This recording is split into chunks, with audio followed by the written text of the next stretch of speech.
माता रानी दोस्तों, आप सभी का बहुत बहुत स्वागत है आपके अपने चैनल राधा कृष्ण ऑफिशियल में। उम्मीद करती हूँ आप लोग बहुत अच्छे होंगे। तो ये बताने के लिए कमेंट बॉक्स में जय माता दी जरूर लिखिएगा। तो चलिए दोस्तों, आज हम इस वीडियो में माघ महात्म के 27वें अध्याय की कथा सुनेंगे और साथ ही में बहुत ही सुंदर हनुमान जी के जन्म की कथा सुनेंगे। तो आप लोग कथा पूरा जरूर सुनिएगा और कथा सुनने के बाद में वीडियो को लाइक और चैनल को सब्सक्राइब जरूर कर दीजिएगा। तो चलिए सुनते हैं पहले हनुमान जी के जन्म की कथा। तो महावीर हनुमान जी भगवान शिव के 11वें रुद्र अवतार कहे जाते हैं और हनुमान जी श्री राम प्रभु के अनंत भक्त भी हैं।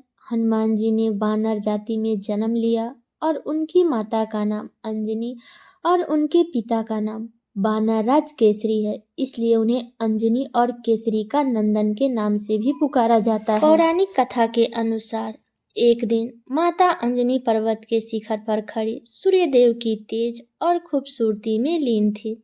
तभी वहां बहुत तेज हवा चलना शुरू हो गया। हवा इतना तेज था कि अंजनी माँ की वस्त्र उड़ने लगे। तब माता अंजनी ने सोचा कि ये जरूर किसी दानव या किसी असुर की चाल है। तब वह क्रोधित होकर बोली, ये कौन अभद्र है जो मेरी जैसी पतिव्रता नारी का अपमान करने की कोशिश कर रहा है। तब उनके सामने पवन देव प्रकट हुए और क्षमा मांगते हुए बोले कि मुझे माफ कर दें और शांत हो जाइए। आपके पति को जो वरदान प्राप्त है उसके अनुसार आपको मेरे समान एक शक्तिशाली पुत्र प्राप्त होगा। इसी वरदान को पूर्ण करने की आस्था से मैंने आपके शरीर का स्पर्श किया है। मेरे स्पर्श के माध्यम से रुद्रदेव का एक अंश भी आपके शरीर में प्रवेश किया है। इसलिए महादेव के अवतार के रूप में आपका पुत्र इस धरती पर जन्म लेगा। जिसके बाद भगवान शिव ने महाबली हनुमान के रूप में वानर राज के यहाँ जन्म लिया था। कार्तिक कृष्ण चतुर्दशी के महान तिथि में अंजना माता के गर्भ से हनुमान जी का जन्म हुआ। तब सुबह होते ही हनुमान जी को भूख लगने लगी। तब माता अंजनी हनुमान जी के लिए बगीचे में फल लाने गई। तब तक इधर लाल वर्ण के सूर्य को फल मानकर हनुमान जी ने आकाश में उछल गए। उस दिन अमावस्या होने के कारण राहु सूर्य पर ग्रहण लगना चाहता था, लेकिन हनुमान जी को दूसरा राहु मानकर वो वहां से भाग गया। तब सूर्य को कहीं हनुमान जी निगल न जाए, ये सोचकर इंद्रदेव वहां प्रकट हुए और हनुमान जी पे ब्रज का प्रहार कर दिए। तब इंद्रदेव के ऐसा करने से पवन देव नाराज हो गए और वह हर प्राणी मात्र का वायु संचार रोक दिया। तभी ब्रह्मा जी सहित सभी देवों ने हनुमान जी को अनेकों वरदान दिए। ब्रह्मा जी ने अमितायु का वरदान दिए, इंद्र ने ब्रज से हट ना होने का वरदान दिए, सूर्य ने अपने सताश तेज से युक्त और संपूर्ण शास्त्रों के विशेषज्ञ होने का वरदान दिया, वरुण ने पास का वरदान दिया और जल से अभय होने का वरदान दिया। शंकर भगवान ने प्रबंध और अजय योद्धाओं से जय प्राप्त करने का वरदान दिए।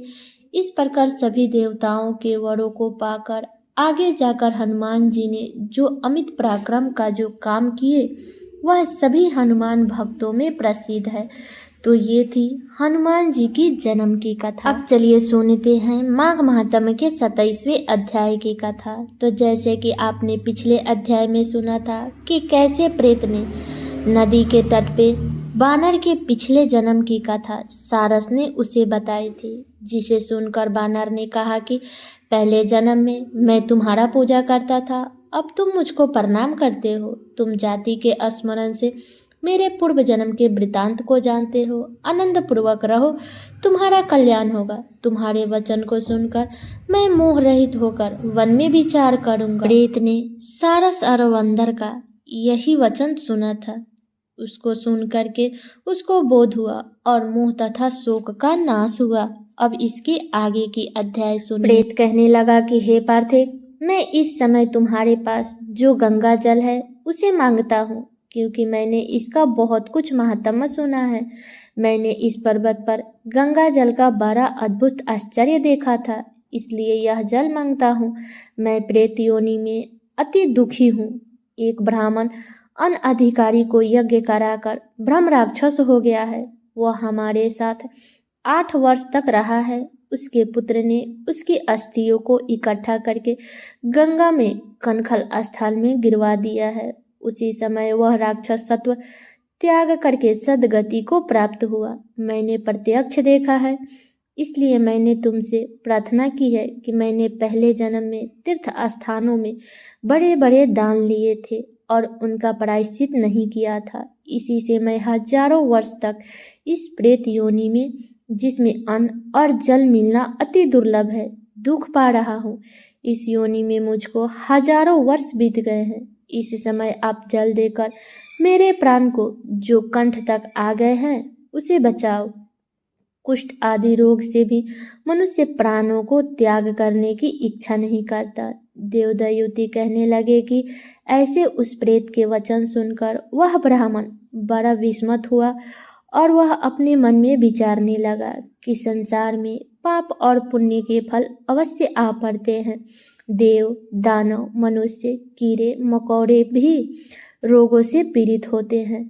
बाल तथा वृद्धों को मरण, अंध तथा कुबरापन, ऐश्वर्य, दरिद्रता, पंडितत्व तथा मूर्खता सब कर्मों से ही होता है। इस कर्म भूमि में जिन्होंने न्याय से धन इकट्ठा किया है वह धन्य है। यह सुनकर प्रेत गदगद वाणी में बोला कि हे पार्थिव, मैं जानता हूँ कि आप सर्वज्ञ हैं।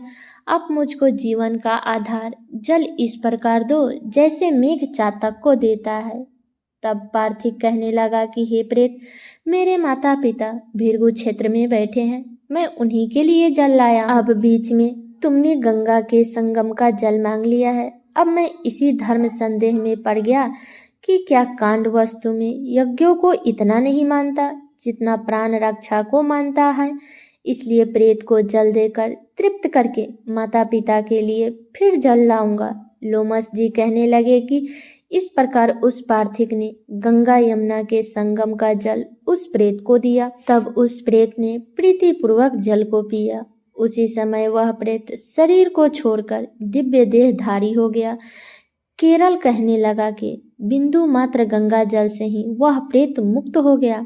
हम समझते हैं कि ब्रह्मा जी भी इस जल के गुण का वर्णन नहीं कर सकते, नहीं तो महादेव जी इस जल को मस्तक पर क्यों धारण करते। इस संसार में जो मनुष्य काया, वाचा और मनसा के पापों से रंग गए हैं वह गंगा जल के बिना नहीं धुलते। गंगा जल के सेवन से मुक्ति सदा सन्मुख खड़ी रहती है। जिसके जल को स्पर्श करते ही प्रेत प्रेताओं को छोड़कर मुक्ति को प्राप्त होते हैं। जो गंगा में स्नान करता है वह वैष्णव पद को प्राप्त होता है। यदि संबंधी लोग गंगा जल से तर्पण करें तो नरक में रहने वाले पितर लोग स्वर्ग में चले जाते हैं और स्वर्ग में रहते हुए ब्रह्म तत्व को प्राप्त होते हैं। गंगा जल के समान और कोई मुक्ति का साधन नहीं है।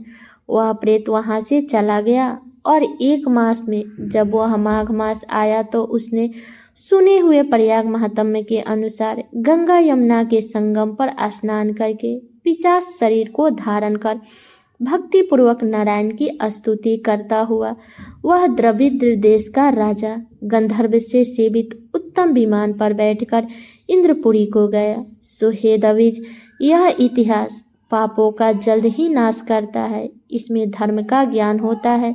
यह पुण्य, यश तथा कीर्ति को बढ़ाने वाला है, ज्ञान तथा मोक्ष देने वाला है। तुम भी सद्गति पाने के लिए प्रयाग चलो।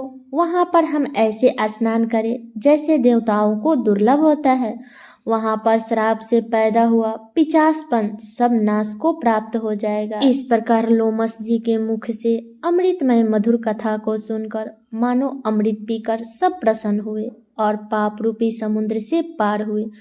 उन्हीं के साथ सब लोगों ने दक्षिण दिशा को प्रस्थान किए। तो ये थी माघ महात्म्य के 27वें अध्याय की कथा।